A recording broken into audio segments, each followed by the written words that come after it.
Et non, il n'y a pas eu de remontada. Arsenal s'est même permis de gagner ce match-là. Ce qu'il faut se dire, c'est que le Real n'a jamais été proche de l'exploit. Le Real n'a jamais su faire peur à Arsenal, ne serait-ce qu'une seule fois.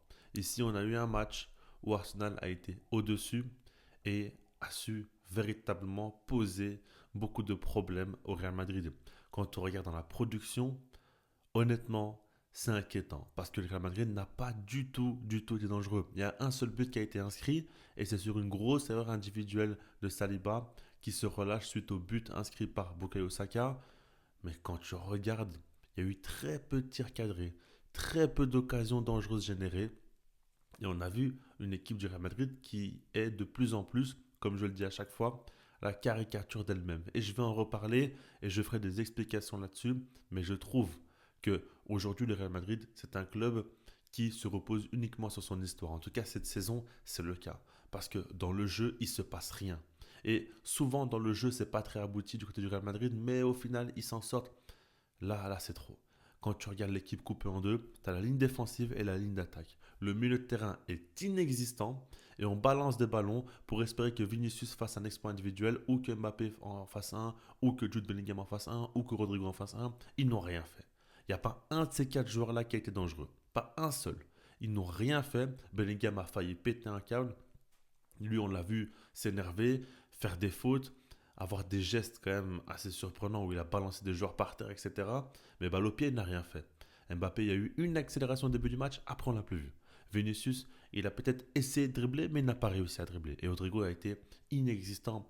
Même Brahim Diaz a apporté beaucoup plus en sortie de banc que Rodrigo. C'est dire, c'est dire, c'est dire. Donc vraiment, c'est une catastrophe du côté du Real Madrid ce qui se passe actuellement après l'arrivée de Kylian Mbappé, après un effectif aussi qui a été construit pour dominer l'Europe. Au final, on voit qu'aujourd'hui, d'un point de vue collectif, ça ne va pas. Et il faudra des changements, il faudra un nouveau coach, il faudra redynamiser cet effectif avec beaucoup plus d'équilibre, peut-être et même certainement en enlevant un joueur star en attaque et en achetant, pourquoi pas, un milieu de terrain fonctionnel. Parce que là, quand tu regardes Chouameni, je suis désolé, mais bon, encore, c'est pas le pire, hein, défensivement, c'est correct, ok, mais balle au pied dans la création. Qu'est-ce que Chouameni apporte réellement dans cette équipe pardon. Et puis quand tu regardes aussi Federico Valverde, qu'est-ce qu'il apporte aussi? Il fait beaucoup de percées, il court vite, ok, mais ouais, dans ce genre de match-là, c'est insuffisant. Et je trouve que Valverde est fort quand il vient de plus loin, mais quand il est responsabilisé dans le jeu avec ballon, c'est compliqué. Donc, quand tu regardes, il y a quand même beaucoup de problèmes. Et par rapport à ça, le Real, bah, en soi, ils doivent comprendre un petit peu ce qui se passe à l'heure actuelle. Quand tu compares la situation avec Arsenal, tu vois que le métronome milieu de terrain, c'est qui? C'est Martin Odegaard. Odegaard, pour rappel, il avait rejoint le Real Madrid à l'âge de 16 ans. Il était vu comme l'un des plus gros cracks du football, tout simplement. Au final, ça a été un petit peu décevant parce qu'il a eu très peu de temps de jeu. Par la suite, il a eu un prêt du côté de la Real Sociedad. Il a montré de très belles choses. Il a su montrer qu'il a eu du talent. Mais Zidane ne comptait pas sur lui. Il est parti. Et aujourd'hui, c'est typiquement le joueur qu'il faudrait au Real Madrid. En tout cas, dans le profil technique, surtout, c'est ce type de joueur-là, créatif, qu'il faut au milieu de terrain pour faire le lien entre la défense et l'attaque. Être entre les deux, tout simplement, et occuper ce rôle de milieu de terrain. C'est assez fou. Quand on regarde ce match-là, ce qui est assez dingue aussi, c'est que Arsenal a raté une grosse opportunité. Dès le début du match, ils ont eu un penalty. Bukayo Saka a tenté la panenka. Il s'est raté. Et ce qu'il faut se dire, c'est qu'il avait déjà raté un penalty lors d'une finale d'un Euro. Et il a eu beaucoup d'attaques par les supporters anglais, notamment des insultes racistes, etc. Ça a été très dur pour lui de s'en remettre mentalement. Il avait réussi à le faire au final. Après, il y a eu beaucoup de pénaltys qu'il a su marquer. Mais là, cette fois-ci, il sera dans un moment important. Je pense que si Arsenal subissait une remontada, il aurait à nouveau subi quelque chose de très compliqué psychologiquement par rapport à la pression des supporters. En tout cas, ça n'a pas été le cas. Parce qu'au final, il s'est vengé. Et au final, il a marqué son but avec un petit piqué. Il n'a pas eu de panenka, mais il a mis un petit lob à, j'allais dire à Manuel Neuer, je sais pas pourquoi, à Thibaut Courtois. Donc au final, il s'en sort très bien.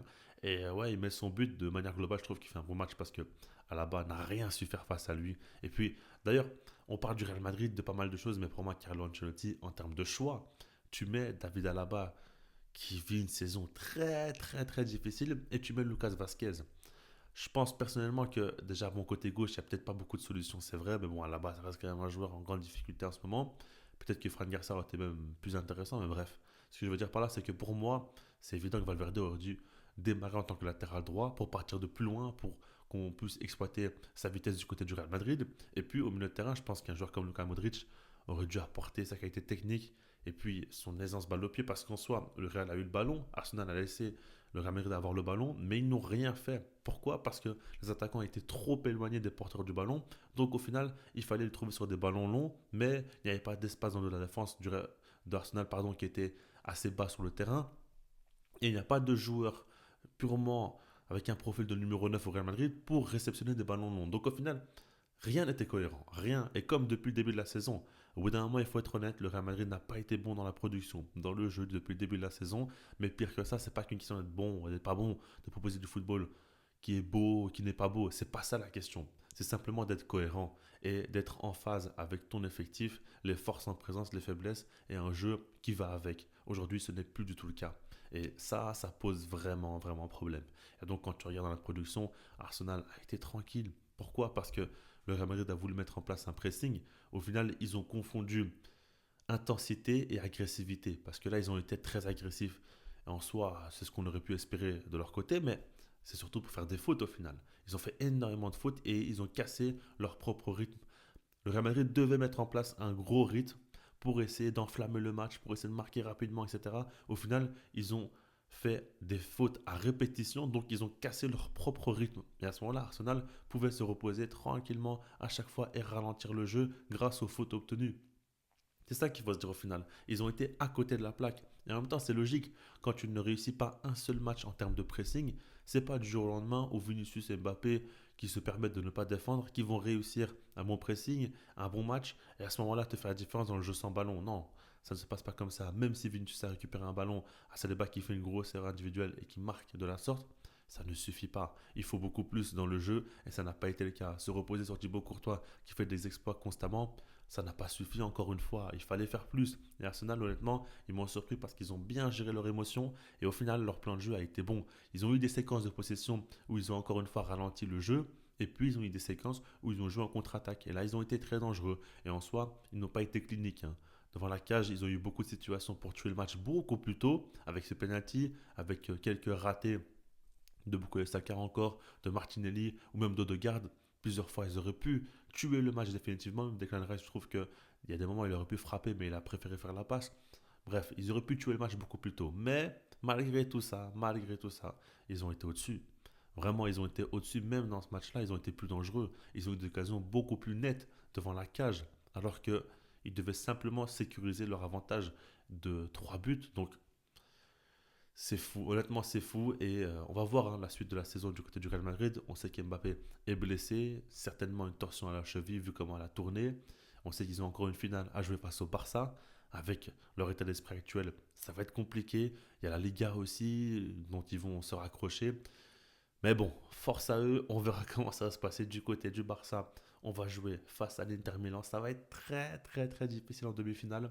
Mais j'attends ce match avec impatience. On va vivre encore des grands moments avec des champions, qu'on passe ou non, au moins on sera présent en demi-finale et c'est ce qui compte. C'est pas pour narguer les Madrilènes évidemment. Ça fait du bien aussi de voir que des fois ils se fassent éliminer. On va pas se cacher en tant que supporter du Barça. On les a vus tellement de fois être faibles dans le jeu, mais finir par s'en sortir. Aujourd'hui, ça n'a pas été le cas. Aujourd'hui, ils ont été sortis par meilleur qu'eux. Parce qu'Arsenal, sur les deux matchs, ils ont été largement au-dessus du Real Madrid. C'est totalement mérité. C'est aussi simple que ça. Et puis du côté du Barça, on verra ce qui va se passer. Tu joues face à l'Inter Milan, ça va être difficile comme je vous l'ai dit. Les joueurs sont fatigués, ils enchaînent beaucoup de matchs. On verra comment ça va se passer. En tout cas, j'ai hâte de suivre ça. Et puis du côté du Real Madrid, la saison n'est pas encore terminée. Mais là, on commence à voir que l'ère Galactique 2.0, bah, au final, pour l'instant, c'est un gros échec. On verra à la fin de la saison ce qu'on en dira. Mais pour l'instant, j'ai du mal à imaginer que ça puisse bien se terminer pour eux. Je vous laisse là-dessus. Puis sinon, moi, je vous dis peace.